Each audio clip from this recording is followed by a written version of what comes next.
சென்னை மீனம்பாக்கத்தில் கோவில் கட்டுமானத்தில் ராணுவத்தினர் இடித்து அகற்றியதால் ஜிஎஸ்டி சாலையில் பரபரப்பு நிலவியது. சென்னை மீனம்பாக்கத்தில் குளத்துமேடு பகுதியில் ராணுவத்திற்கு சொந்தமான இடத்தில் கடந்த 60 ஆண்டுகளுக்கு மேலாக 100க்கும் மேற்பட்ட குடும்பத்தினர் குடிசை அமைத்து வாழ்ந்து வருகின்றனர். இப்பகுதியில் புதிதாக வீடு கட்டவோ மாற்றி அமைக்கவோ ராணுவத்தின் அனுமதியை பெற வேண்டும். இந்நிலையில் குளத்துமேடு பகுதியில் 1975ஆம் ஆண்டு கட்டப்பட்ட கருமாரியம்மன் கோவிலில் விரிவாக்கம் செய்யும் வகையில் கான்கிரீட் கட்டிடம் எழுப்புவதற்கான பணி நடைபெற்று வந்தது.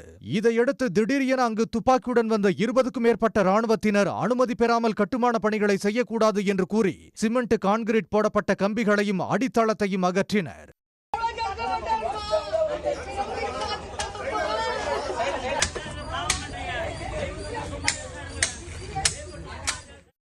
இதுகுறித்து கேள்வி கேட்க வந்த பொதுமக்களையும் அவர்கள் மிரட்டினர். அங்கு வந்த மீனம்பாக்கம் போலீசாரும் பொதுமக்களை சமாதானப்படுத்தி அனுப்பி வைத்தனர்.